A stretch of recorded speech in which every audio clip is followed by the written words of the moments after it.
précoce, moi en fait, quand on me dit précoce, j'ai l'impression que je suis trop avancée en fait. Et ça me dérange, moi. Parce que j'ai l'impression d'être pas normal. Comme si j'étais un extraterrestre. On me met dans un autre sac. Tout le monde est rouge et moi je suis bleu. On me sort du paquet en fait. Je sais pas, ça, j'ai l'impression que ça me différencie des autres.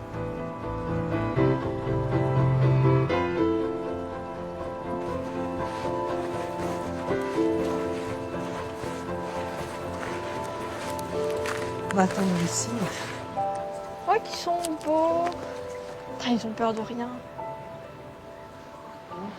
Tu sais qu'on parle de toi, hein. On a failli me considérer comme hyperactive, alors que je le suis pas, mais parce qu'en fait, je m'ennuyais énormément.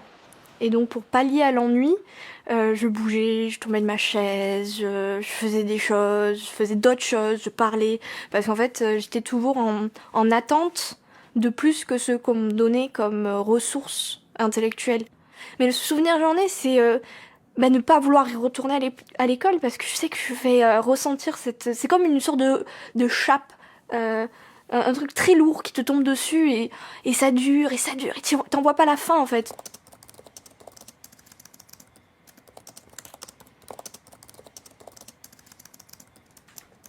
La deuxième partie du CP, c'était une remplaçante qui les faisait dessiner. Et ça a été la catastrophe. Voilà. Parce que elle le dérangeait, parce qu'elle demandait du travail.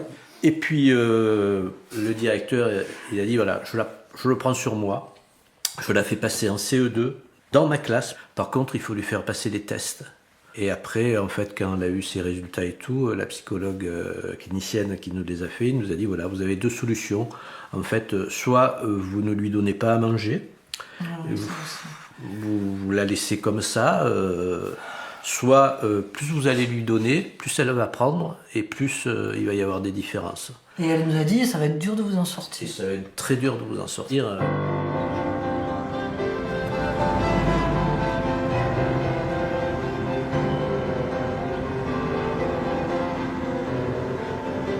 J'ai plusieurs familles qui sont venues me voir, des familles dont je m'occupais des enfants, des ados, dont j'étais l'aumônier au bahut, ou que j'avais eu en camp, et j'avais repéré que ces gens-là, c'était des gens qui étaient un peu intelligents, mais qui rentraient pas dans le moule, quoi. Et donc l'inverse de moi, qui n'était pas un mec très futé, parce que je comprenais globalement pas trop ce que faisaient les autres et pourquoi. Et ces gens me disent, et vous, frère Baudouin, quand est-ce que vous avez compris que vous étiez précoce, surdoué, pense autrement, cerveau droit, etc. Je dis, bon, il y a une question qui se pose quand même. Et donc j'ai appelé le centre Cogitos, qui est vraiment la référence française de centres comme ça. Et là, j'ai vu une personne me raconter ma vie dans tous les détails de l'ensemble quasiment de mes souffrances. Et là, c'est un choc pour moi de se rendre compte que quelqu'un vient de me parler de moi et en fait me comprend. Je suis rentré chez moi, c'est comme s'il avait mis une pièce dans le jukebox. Et là, pendant un mois, figurez-vous que j'ai dormi 12 à 13 heures par nuit. Mon corps a lâché toutes les prises qu'il avait, tout ce qu'il y avait. Et je me suis rendu compte qu'en fait, je m'étais construit dans une identité qui n'était pas la mienne. Je suis toujours le même bonhomme, mais il y a quelque chose que j'avais pas perçu, que j'avais pas vu, que cette personne venait de me décrire et qu'en effet, j'ai dû accepter son diagnostic, qui n'était pas un diagnostic parce que c'est pas une maladie, c'est juste un fonctionnement. Elle m'a dit, oui, ça, on peut dire que vous avez un fonctionnement qu'on peut largement appeler d'atypique.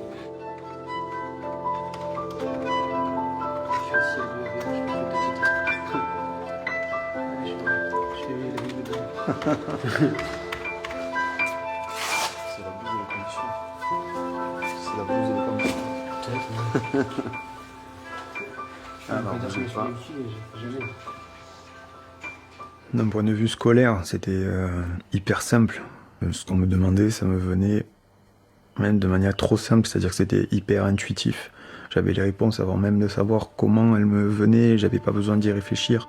J'avais une mémoire qui faisait que j'imprimais ce que je voyais. Mes leçons, ce qu'on me montrait en classe ou pas, parce que je prenais le même plaisir partout, et j'imprimais. Des fois ça va trop vite pour les gens qui sont autour de nous. Quand j'ai 3000 questions qui me viennent, je sais que ça peut vite les déborder, quoi. Des fois, j'aimerais décrocher. Le soir, j'aimerais prendre mon cerveau, le poser sur la table de nuit et m'endormir tranquillement, ça arrive jamais.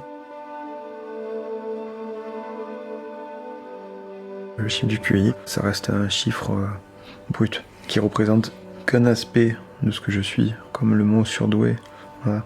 Et c'est trop réducteur de rattacher ce chiffre-là à la notion de surdoué et à ce que je suis.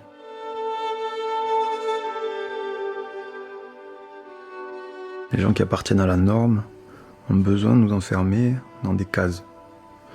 Donc ils ont besoin de mettre des mots. Peut-être que ça fait moins peur. Les zèbres au potentiel, HIP, HP. Enfin. J'aime l'image du zèbre qui essaye de se fondre dans la masse pour sa protection et puis parce que c'est magnifique le pelage d'un zèbre, j'aime beaucoup cette image-là.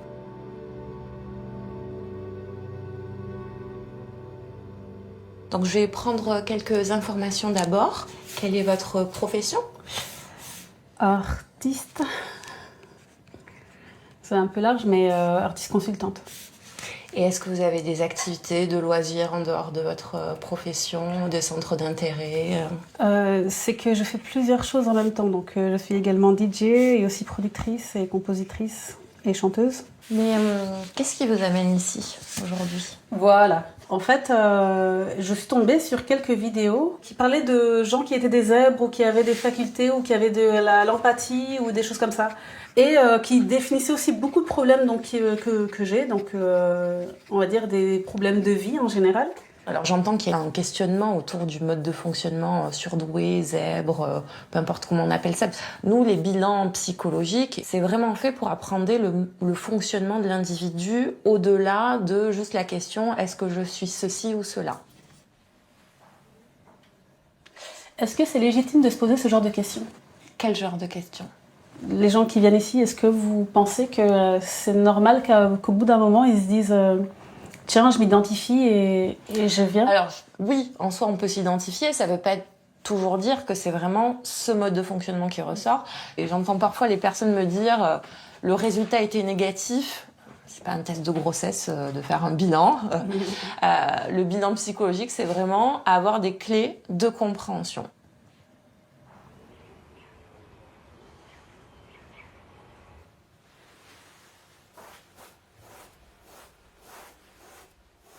« 60 ans, c'est très tard pour un diagnostic. » Il y a 20 ans, mon mari a commencé à me bassiner en me disant que j'étais surdouée. Pour moi, un surdoué, c'était comme mon mari, celui qui saute 3-4 classes, qui réussit tout, qui est premier partout. Moi, non.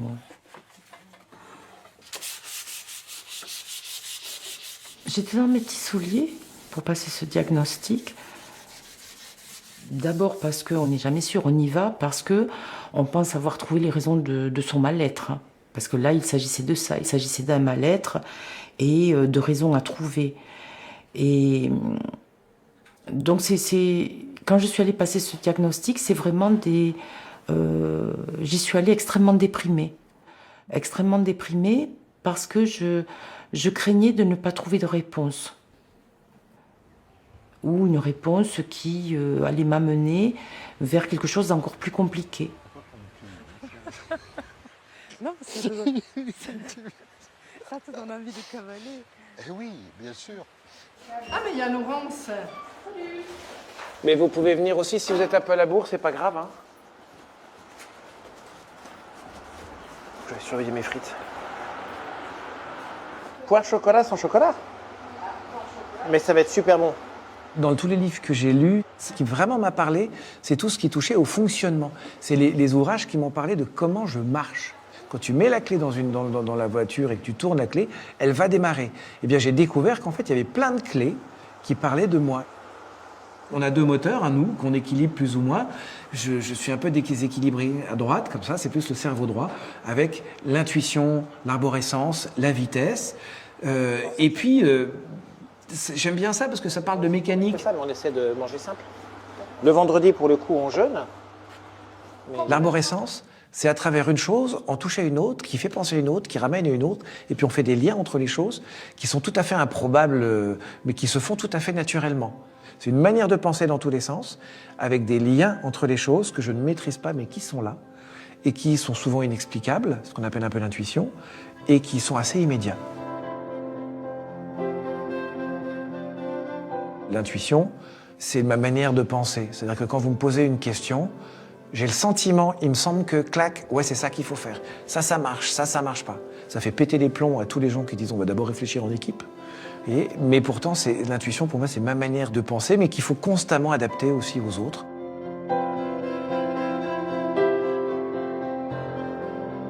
La tâche de fond, c'est que le cerveau travaille d'une manière inconsciente. Je ne suis pas en train de réfléchir, enfin, il réfléchit tout seul, et je dis bien le cerveau réfléchit.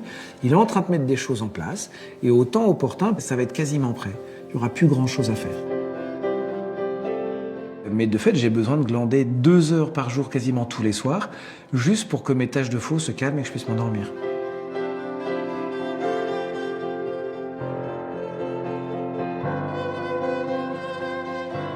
Tout est intense, je n'y peux rien. Ça doit l'être, c'est une sorte d'exigence nécessaire. On est fait pour ça. Et moi, j'ai besoin de cette intensité. Vous voyez, l'intensité, c'est pas les watts qui augmentent. C'est de la profondeur qui se dilate. Et ça, j'ai besoin de ça. Donc dans le silence ou dans le bruit, ou dans le mouvement, ou dans la rencontre, ou dans le cœur à cœur, tout doit être intense pour moi. Ta date de naissance 15 juillet 2005. La situation s'est un petit peu calmée depuis qu'il est Chez Maurice. à Maurice Ravel. Et bon, là, ça se calme un petit peu. Mais bon, Camille, il est... on sent qu'il n'est pas à l'aise, en fait. Hein, et qu'il sent que ça peut déraper aussi. Il se contient énormément. Énormément. Ouais. C'est quoi ta spécialité pour les exclusions? C'est quoi que tu sais le mieux faire pour agacer les profs, pour qu'ils soient en colère? C'est quoi ton talent? Provocation et insolence. Provocation et insolence? Tu mets provocation d'abord ou insolence d'abord? Provocation d'abord. Il sait très bien faire rigoler, voire faire rire les autres. T'es doué là aussi, non? Oui. Ah voilà. Tu vois, tu me l'avais pas dit. Ah si. Eh oui, il est doué. Tu vois, Camille, je te connais pas bien, évidemment. Mais moi, il y a 2 choses. Ce que je sens de toi, c'est que c'est vrai que tu es hyper stressé, mais ça, c'est pas un scoop, hein, parce qu'on t'a déjà beaucoup dit. Mais surtout, je trouve que tu es énormément en pression à l'intérieur de toi. Toi, j'ai une espèce de sensation, quand je te vois comme ça, là, en face de moi, un peu comme une cocotte minute, tu vois, c'est-à-dire que tu contiens, que tu essayes de serrer dans ton corps d'enfant de 13 ans des tas de choses que tu voudrais exprimer et que tu sais que tu peux pas, mais par moments, tu n'arrives pas à faire autrement que de les exprimer, ce qui va se traduire justement par de la provocation ou de l'insolence à l'école. Je vais vous dire quelque chose d'un peu audacieux. Mais Camille, il serait mieux en seconde qu'en 4e.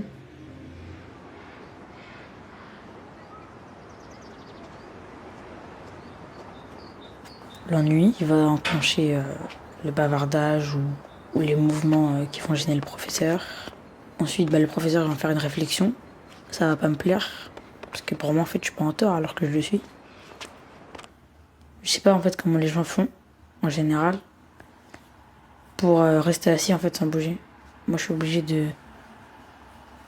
de jouer avec mes mains, de toucher quelque chose. En fait, j'arrive pas à rester assis en fait toute la journée sans faire quelque chose en fait. Je prends des stylos, je fais du bricolage, du scotch. En fait, j'ai la réponse, mais je peux pas la dire en fait. Et c'est pour ça que moi, tout le temps, en fait, je parlais quand même. C'est-à-dire que je levais la main, on m'interrogeait pas, mais je disais quand même la réponse. Pour moi, c'était de l'injustice.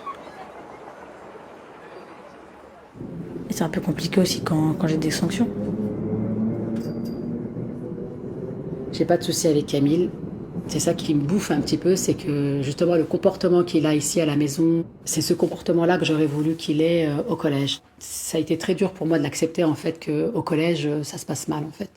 Et je sais que en partant de la maison, il n'y a pas un matin où il me disait pas maman t'inquiète pas, ça va bien se passer. Et je sais qu'il était sincère et je sais que en fait c'était plus fort que lui quoi. Et même moi, je veux dire, à l'époque, avant qu'il y ait ce diagnostic, voilà, je grondais mon fils quand il rentrait, parce que j'avais les appels de l'école, les mots sur le cahier de correspondance. On l'a gardé tellement le carnet de correspondance, il était c'est une archive, quoi. Je veux dire, ça s'est amplifié en 6e, mais vraiment amplifié, jusqu'au jour où il a été exclu définitivement. Et là, ça a été le parcours du combattant. Donc, après, il a été affecté à un collège. Ce collège-là, ils ont essayé de mettre des choses en place. Que Camille, en plus, ne voulait pas qu'on le stigmatise en étant un enfant à problème, donc il a tout mis en échec. Il a fallu qu'en fait, le principal soit absent. Il y a une personne qui est venue le remplacer. Elle a décelé qu'il y avait quelque chose. Donc, elle a fait intervenir une personne qui s'occupe justement de cette cellule à l'Éducation nationale, qui s'appelle l'EPI.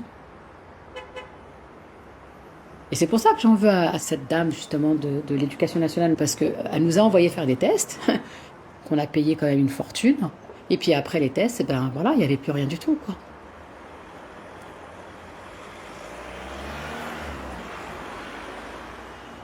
Il n'y a que 2 collèges dans Paris qui acceptent ce genre d'élèves.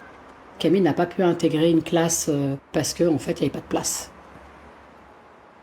Donc on était livrés à nous-mêmes.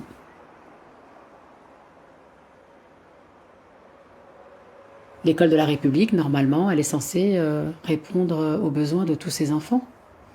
Et au contraire, pour moi, c'est une richesse. C'est pas un fardeau, alors que là, on nous l'a fait vraiment ressentir comme un fardeau. Hein. En effet, quand l'homme se déplace, il doit décoller le pied du sol depuis le talon jusqu'à la pointe et le reposer depuis le talon jusqu'à la pointe. Ce mouvement prend du temps et nécessite de l'énergie. Chez le tigre, le mouvement est beaucoup plus simple. Le tigre n'a que les doigts à décoller du sol. C'est ça en fait, c'est le fait de ne pas rentrer dans les cases. Et si tu rentres pas dans les cases, dans l'éducation nationale, eh ben, t'es mis de côté en fait. Et c'est ça qui est compliqué. Ouais.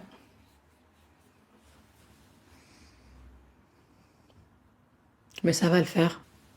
Hein? On y croit. Je suis tombée sur une vidéo sur les choix dans le jeu vidéo justement. Ouais. Et ça parlait de Bioshock, puisque c'est quand même un des plus grands trucs pour les choix. Et du coup, on s'est dit avec maman que c'était pas bon et que même si on faisait donc le mémoire, on le ferait sur le 1 et si on faisait la thèse dessus, on le ferait que sur Rapture. On ferait la thèse. Bah parce que j'ai besoin de ton regard. T'as les choix que tu fais par rapport à la narration. Mais t'as aussi les choix que tu vas... chaque choix que tu fais peut avoir un impact sur un autre personnage.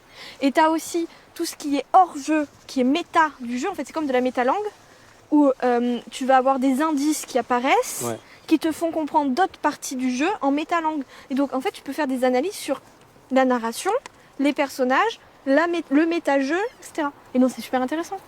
Et tu arrives à me faire un mémoire et une thèse de ça? Non, ça, je sais pas, c'est pas celui-là qui m'intéresse, moi. Mais si on ouvrait, on pourrait faire sur la narration dans les jeux vidéo, tu vois? Parce que là, c'est que des choix de narration au final. Bon, la problématique qu'on a fait, c'est, maman, elle a vu, c'est quel libre arbitre pour l'homme nouveau dans un monde transhumaniste. Parce que nous, c'était ça qui nous intéressait. Et tu vois, c'est ce dont on a parlé nous hier au soir.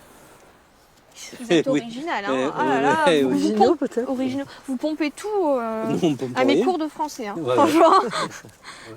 Non, mais le directeur de l'école m'a proposé de sauter le CE1.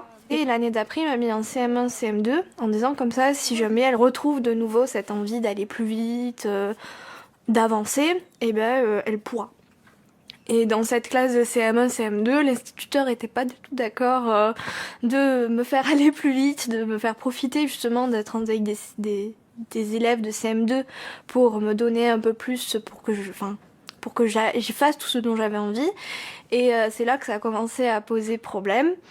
Et donc, il m'a mis dans les couloirs en me disant si tu considères que tu peux le faire, fais-le toute seule, je t'explique pas la consigne, et puis fais le devoir dans le couloir. Donc quand mes parents ont appris que j'étais dans le couloir, ils se sont dit que c'était pas normal. Et Ondine a commencé à s'étioler, à se plaindre. Immédiatement, chez moi, ça a réveillé ce côté, elle est en train de mourir dedans. S'épanouir, enfin, ça se faisait en apprenant, quoi, répondre aux questions, communiquer avec les autres, avec la maîtresse. Et quand ça s'est arrêté, quand on l'a mis à part sur un banc, il n'y avait plus de centre d'intérêt et donc elle était différente. Mais à l'intérieur, ça se vidait. Enfin, pour moi, c'est ce que je sentais. L'inspectrice nous a dit, en fait, personne ne peut la gérer. Donc, soit vous la gérez vous, soit... eh ben, on a dit, on la gère nous. Hein. Ce qu'elle a fait, elle est carrément, elle nous l'a inscrite au CNED. Ça ne pouvait se faire, parce que moi j'étais à la retraite, et 2, parce que mon épouse a été obligée d'arrêter de travailler, et on s'est occupé que d'Ondine. Et que j'étais quand même prof. Mais au lieu de dire qu'il y a quelque chose qui ne va pas, on dit, écoutez, ces enfants-là, ils sont en échec. Ils sont hyperactifs. Ils sont... Vous allez chez le psy? Oui, chez le psy, il faut qu'ils prennent des médicaments. Donc elle est passée au collège, au CNED. À la fin de son année de 6e, 5e, donc au mois de juin, elle a validé les deux, la 6e et la 5e, avec tout, c'est-à-dire le programme complet. C'est pas un morceau de programme. Alors, on s'est dit, on va pas tenir, nous. Voilà, on ne tient pas. Du coup, on a dit, on continue au CNED. Par contre, on ralentit un peu. On va lui faire ses années une après l'autre. Elle avait déjà 3 ans d'avance, ça ne servait plus à rien. Et elle va faire beaucoup plus de choses à côté. Et elle va faire beaucoup plus de choses à côté. Ouais. Mais c'est vrai qu'on s'est renfermé énormément sur nous 3. On ne pouvait pas faire autrement. Hein. C'est trop lourd. Mais ça nous a apporté un sens à la vie qui est énorme. Donc, j'ai pu donner tout mon temps. Mais elle a pris tout mon temps. Je l'ai donné, mais elle l'a pris. Je veux dire que... Donc ça c'est quelque chose qui est... Voilà, c'est inexplicable. Hein, voilà. Il faut beaucoup de générosité. Elle en a. Mais nous aussi, on en a eu beaucoup.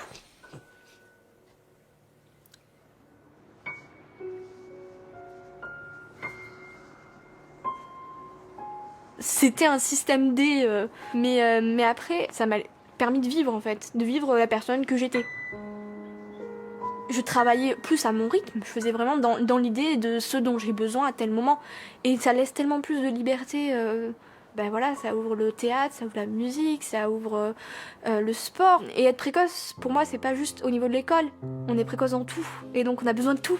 Et plus je me nourrissais de quelque chose, du théâtre, plus j'en avais envie de plus. Et c'est un peu comme un monstre, on dévore tout ce qu'on nous donne.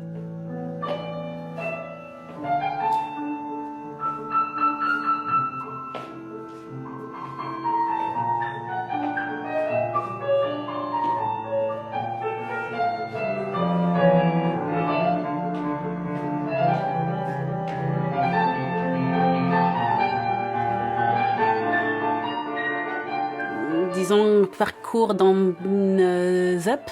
Et quand on dit qu'on vient des quartiers, ça veut à peu près tout dire. On déplace ses enfants de la maternelle jusqu'aux écoles qui sont faites pour. Il fallait aussi que j'assume, et ça c'était difficile pour moi d'assumer, que j'aimais l'école, j'aimais ce qu'on nous apprenait et je voulais en savoir plus. Les enfants, ils insinuaient que j'étais une lèche-botte, des choses comme ça. Et là, en fait, je voulais pas du tout déplaire aux élèves. Je voulais justement avoir des amis. Et là, en fait, je sentais un petit peu, ça sentait la solitude. Et du coup, du jour au lendemain, j'ai arrêté de faire des efforts et c'était vite vu. Je me suis fait des amis.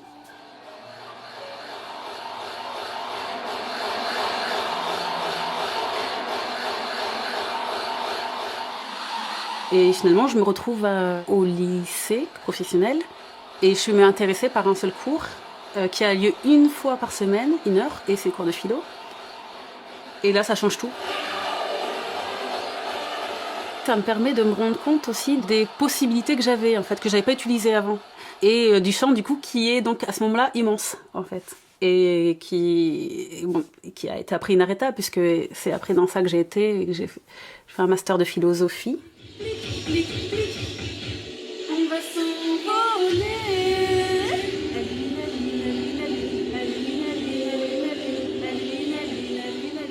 Dans mon parcours, je pense que j'ai toujours porté un masque pour être conforme. C'est un peu ça qui me sauve. J'ai compris en fait que Avant même de vouloir être en rapport avec les autres, il faut d'abord être en rapport avec soi. Pas faire qu'absorber les autres, mais être aussi moi dans un contexte avec les autres.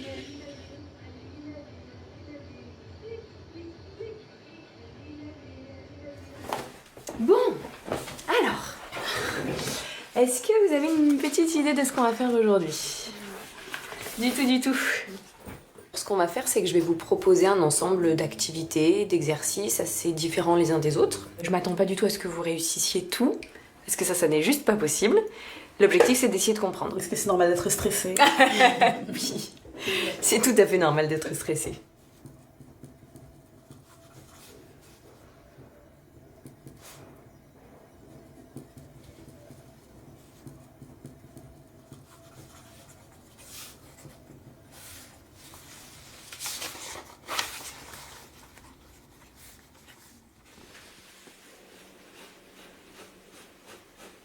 Du moment où j'ai passé ce diagnostic, ça a été quelque chose d'assez incroyable. J'ai tout à coup déchiffré mes peintures d'avant. Je les ai comprises, je les ai analysées. Ça a été un choc assez violent.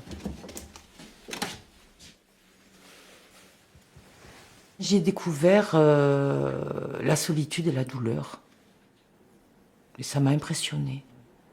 Ça a été assez troublant. Les volets s'ouvrent parce qu'on accède à la compréhension, tout simplement. Et ça change toute la vie.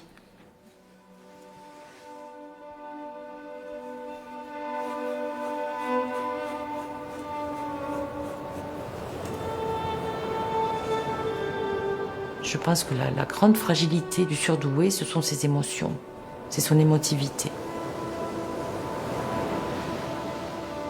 J'ai été, je suis et je serai hypersensible jusqu'au bout. Puisqu'on a toujours un seuil émotionnel très haut, on est toujours tellement perturbé par mille émotions à la fois là, qui forment une espèce de chaudron qui bouillonne au fond de nous. Et on est toujours tellement focalisé sur le fait de gérer ça. Je pense que c'est ce qui consomme 90% de mon énergie dans la journée, c'est arriver à gérer l'intérieur. Quand ça nous déborde, voilà, c'est le fameux chaudron au fond qui bouillonne, qui devient un volcan qui explose. Et à ce moment-là, on peut tomber très bas, parce qu'on a fait exploser tous nos mécanismes de défense.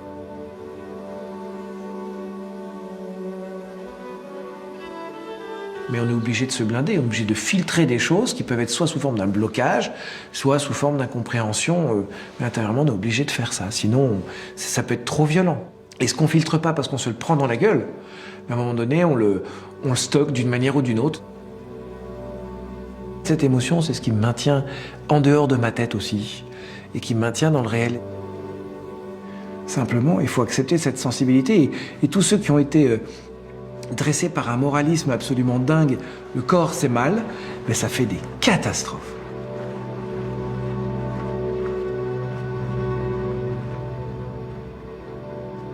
Les bilans, qu'est-ce qu'ils disent? Ils disent, que Camille est un garçon avec une très grande intelligence. En fait, cette grande intelligence, c'est comme si elle donnait à votre fils des capteurs, vous voyez, sur le monde en permanence. Il aimerait sauver sa famille, il aimerait sauver un peu le monde, il aimerait trouver des idées.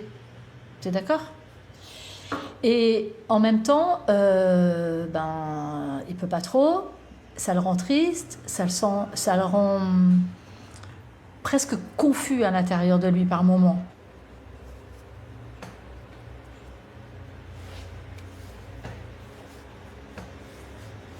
Est-ce que tu penses simplement nous dire ce qui te touche là?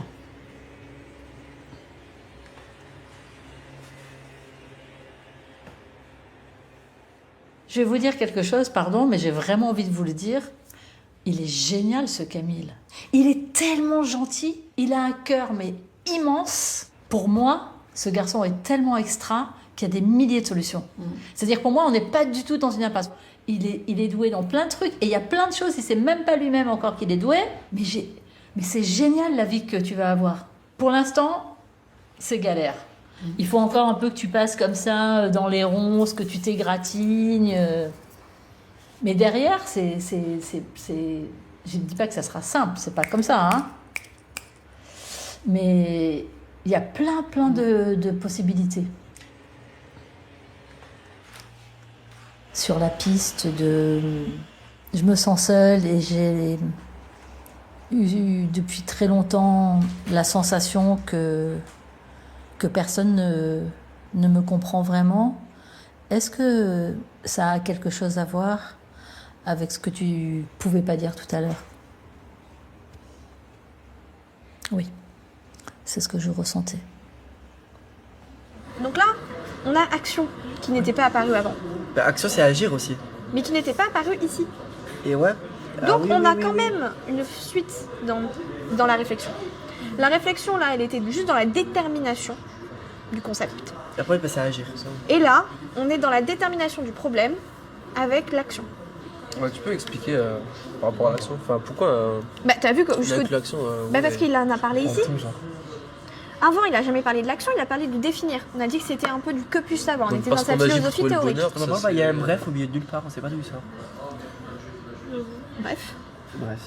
Voilà, les 3 branches de la philosophie kantienne sont les suivantes. La philosophie théorique, qui a pour but de répondre à la question « Que puis-je savoir ?» Donc ça vous rappelle pas un peu Descartes? Si.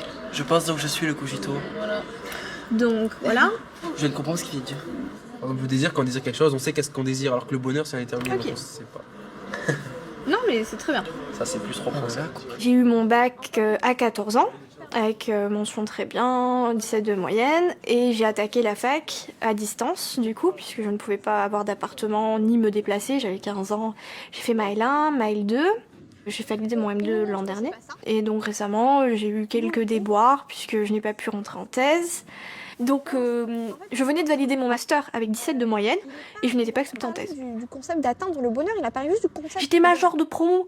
Comment vous voulez expliquer à quelqu'un que major de promo, elle n'a pas le droit de faire une thèse? Ça faisait longtemps que je l'avais plus vécu, ça faisait longtemps que, en tant que jeune adulte, je ne me considérais plus comme précoce. C'est-à-dire que, voilà, j'étais devenue une jeune adulte, je pouvais avoir 20 ou 25 ans, tout le monde s'en foutait, et j'étais à l'université. Et j'étais une étudiante, pour moi. Et mais là, depuis juillet, c'est plus le cas. Je suis redevenue, je refais face en fait à des discriminations parce que je suis une jeune précoce, que j'ai eu 3 ans d'avance et que du coup, on considère que on va m'arrêter je sais pas, ils ont peur, je sais pas de quoi ils ont peur, que j'aille trop vite, que je galope, je sais pas. Je pleurais, je me disais mais je vais arrêter.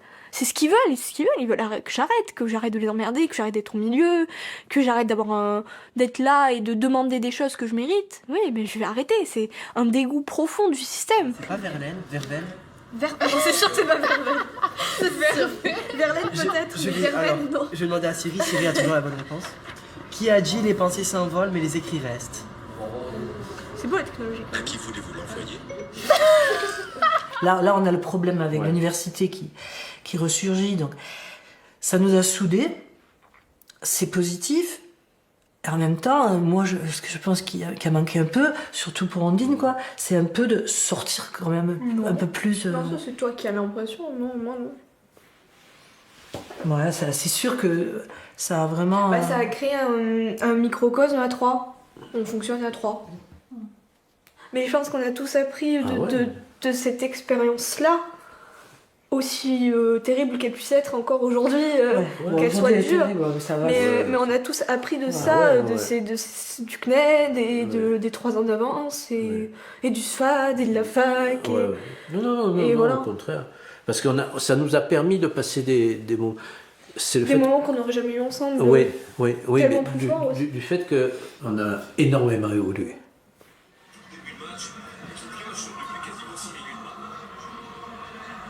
Pendant longtemps, ça a été très brillant. J'ai peut-être plus l'image du petit génie que de l'enfant qui souffrait, ça c'est certain. Socialement, c'était un petit peu plus compliqué. Au collège, bêtement, à l'adolescence, on a envie de devenir quelqu'un. Devenir quelqu'un, ça veut dire exister au sein de son environnement social. Donc au fur et à mesure, j'ai eu envie de mettre un petit peu de côté la réussite scolaire. J'ai essayé de me fondre un petit peu dans la masse. Mais mine de rien, je sentais bien que c'était compliqué de se faire accepter juste comme ça. Parce qu'il y avait des autres autour de moi qui réussissaient très bien, mais qui travaillaient pour finalement qui avaient plus de mérite que moi de se retrouver parmi les premiers. Mais je pense que souvent j'ai dû passer pour un tricheur. Et souvent moi je me suis ressenti en tant qu'imposteur.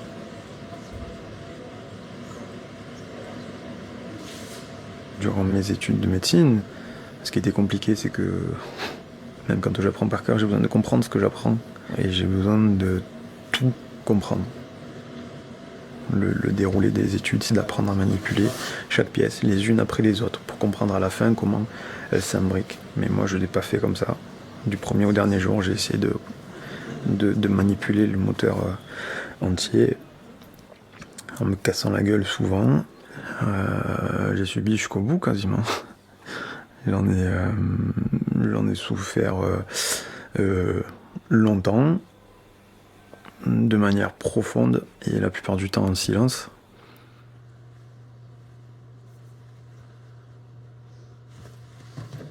Vas-y, relâche bien la jambe. On m'a souvent reproché d'être trop intuitif comme médecin.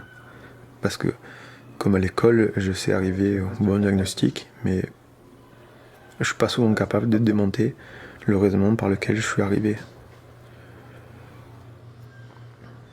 Vis-à-vis des soignants et de mes confrères, ça a été peut-être dur un petit peu de comprendre la manière avec laquelle je faisais mon cheminement. Voilà. J'y arrive mieux aujourd'hui, je m'épanouis mieux parce que au fur et à mesure, je me conforme à ce qui doit être fait. Je m'entends beaucoup mieux et on parle aujourd'hui le même langage. Ça a des douleurs? Non.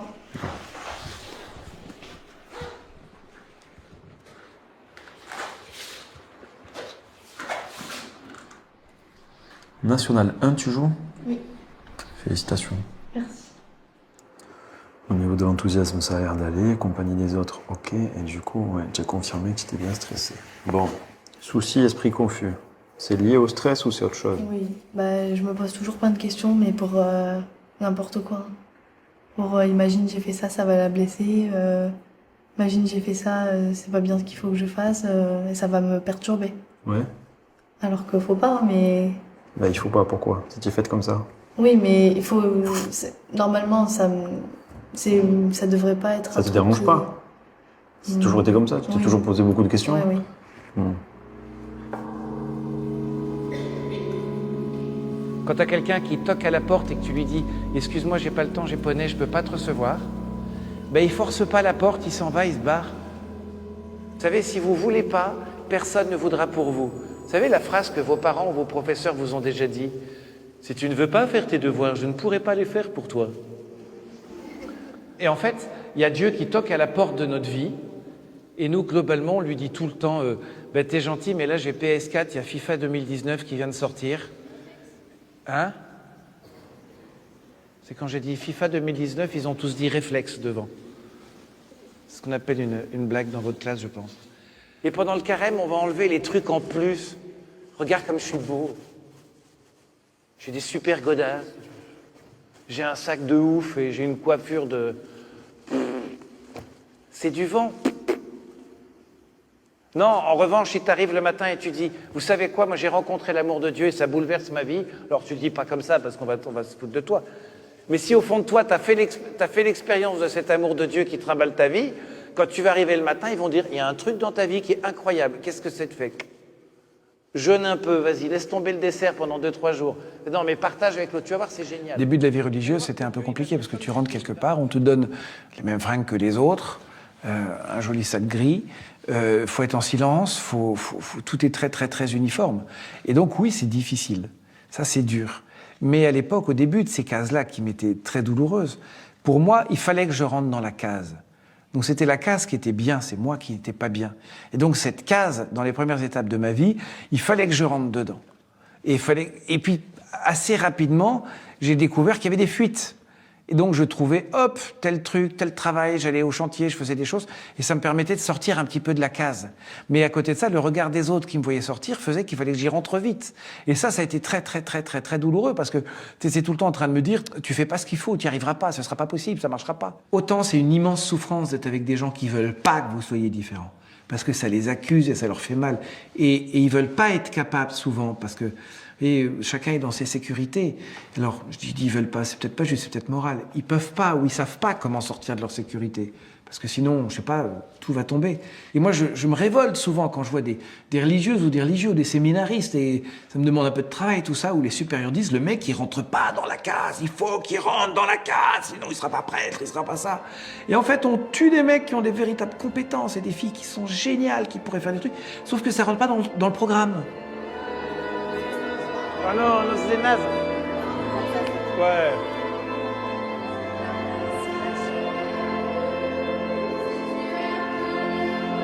Salut Kédir. Salut. Au revoir les jeunes. À bientôt. Soyez sages.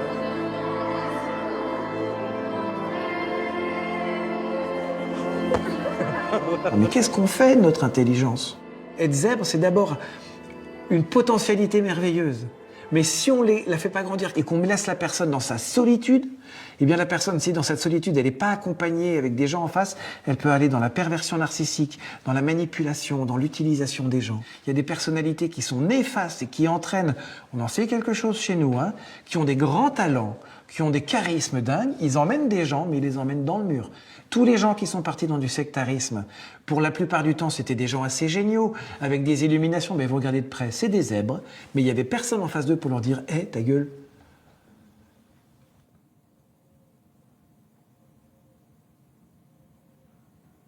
Comment est-ce que vous allez depuis qu'on s'est rencontrés la dernière fois? Ça va. Un peu stressée. Donc ça, c'est les différentes épreuves qu'on vous a proposées la dernière fois. Dans ce qu'on retrouve comme compétences particulièrement brillantes chez vous, c'est tout ce qui va être au niveau justement des capacités d'apprentissage, la capacité de mettre en lien les informations, de comprendre, de décoder l'environnement et tout ce qui va être aussi une forme d'aisance sur le plan verbal. Après, il y a des domaines sur lesquels vous êtes moins à l'aise et notamment tout ce qui va être ce qu'on appelle la mémoire de travail. C'est-à-dire que votre espace psychique, il est constamment préoccupé par des questionnements, par des émotions, par des doutes. Et du coup, il y a plein de moments où en fait, là, c'est complètement saturé. Et en fait, ce qui se passe, c'est que ça vous empêche d'accéder à vos ressources. Et tout l'enjeu aujourd'hui, je pense, c'est de reformer les pelotes. Parce que même, je me dis, même pour travailler, en fait, je pense que je dois avoir besoin de beaucoup plus d'espace pour avoir déjà accès à la mémoire à long terme. Oui, et que ça va pas en plus venir pénaliser votre créativité. Alors pour répondre à votre question initiale autour du mode de fonctionnement, on retrouve pas un mode de fonctionnement surdoué chez vous. Mais par contre, si vous êtes reconnu dans ce mode de fonctionnement, c'est pas complètement à côté de la plaque. Moi, je ne ressens pas que votre démarche est illégitime.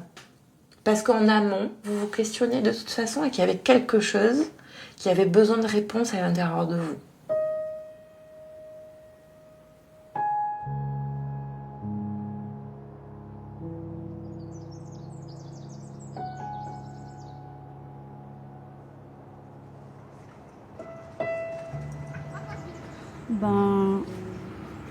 Je dirais que ce matin, ça a été un peu un soulagement.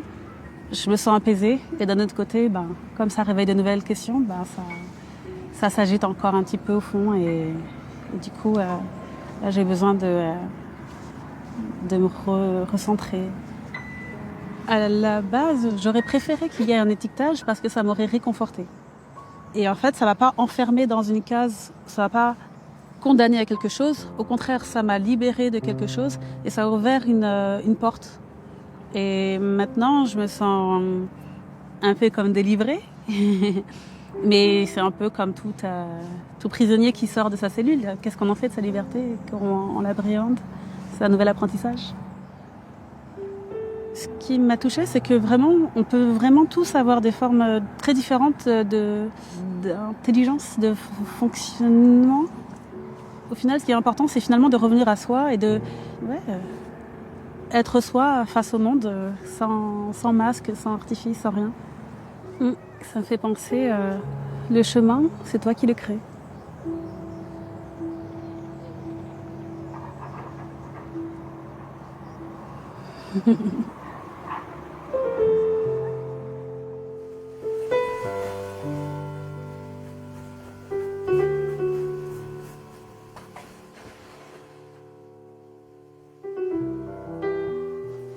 À la suite du diagnostic, j'ai repris toute ma vie. Ça a pris des mois, mais j'ai tout repris depuis le début. J'ai beaucoup écrit d'ailleurs.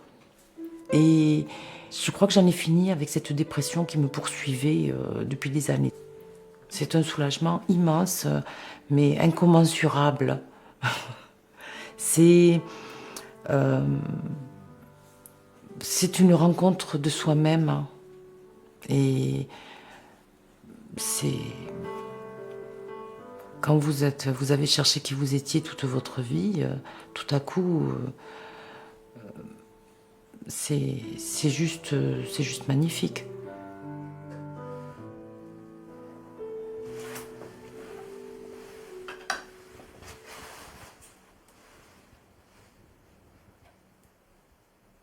Le diagnostic a bouleversé ma vie pour la raison simple que je me suis mis à accepter d'être moi-même doucement.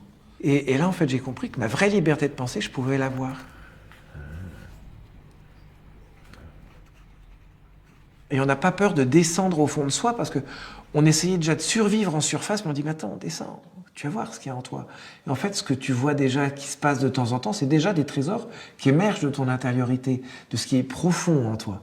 Et la découverte de sa profondeur, et donc aussi de ses limites, de ce qui va objectivement pas, de ce qui est beau, de ce qui ne l'est pas. Il faut être lucide là-dessus. Eh bien, ce diagnostic m'a donné comme un plan qui disait, tu peux aller là, tu as le droit d'aller là, vas-y, regarde.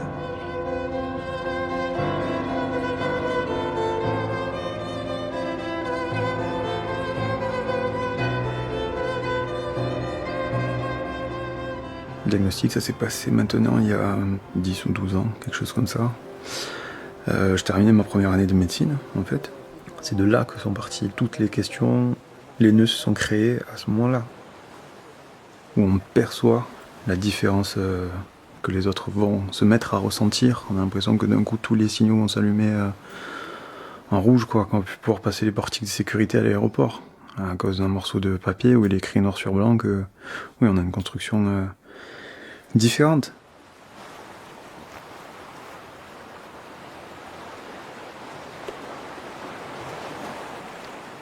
Bien sûr, j'ai craint l'exclusion. C'est ce que je crains tout le temps. Je crains pas d'être seul. Je crains le point de rupture, où j'aurai plus envie de faire d'efforts, où on n'aura plus envie de faire d'efforts. Parce que des fois, c'est dur de vivre avec moi et avec cette manière de fonctionner. Moi, j'ai trop souffert qu'on m'entende pas et qu'on me comprenne pas. Et les autres ont trop souffert d'être mis comme ça sous le feu des réponses que j'ai besoin d'avoir, à ce besoin de justice ou autre. Toutes ces choses qui sont exacerbées chez moi, qui ne le sont pas chez les autres. Et ça crée beaucoup de dissonance, de discordance avec les autres.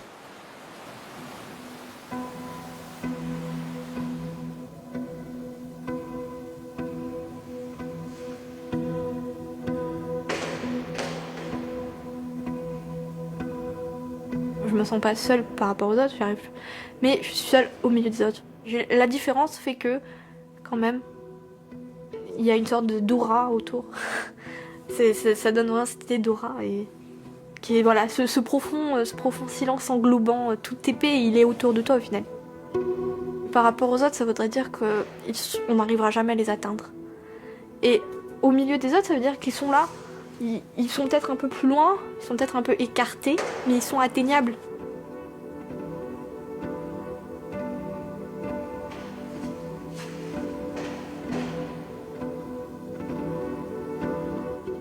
Quand j'ai eu des angoisses existentielles, j'ai pas eu le temps de les ressentir parce que je les ai écrites.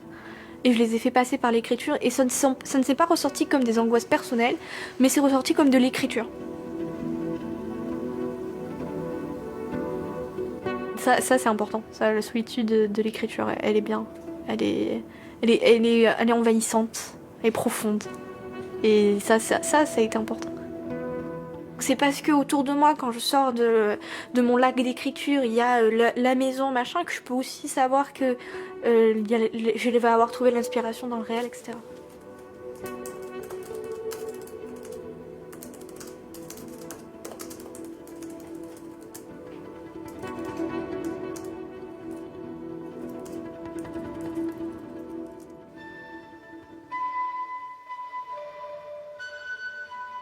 Hier, ma mère était dans la cuisine, je parlais avec elle, et en fait, je lui ai expliqué tout le cours, en fait.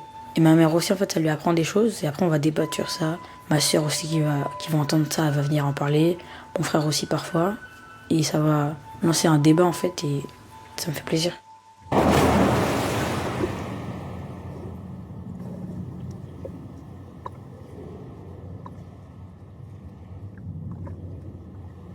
J'aime bien quand je suis dans l'eau, en fait, la sensation que j'ai. Je me sens léger, je me sens bien.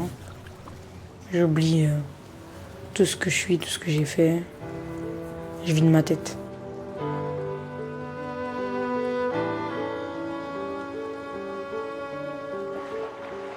Le sport, ça me fait du bien bêtement parce que ça me permet de décrocher de mon cerveau. Ça me permet de me concentrer sur mon corps, chose que je suis incapable de faire le reste du temps. Je peux enfin me concentrer sur l'enveloppe charnelle, qui est peut-être le plus simple à faire pour d'autres, qui est le plus compliqué à faire pour moi. Voilà, je peux trouver un apaisement, un épanouissement au milieu d'un grand espace où je suis seul et je vais pouvoir me balader. Tous les endroits, tous les moments, toutes les situations où je vais rencontrer quelque chose qui me dépasse.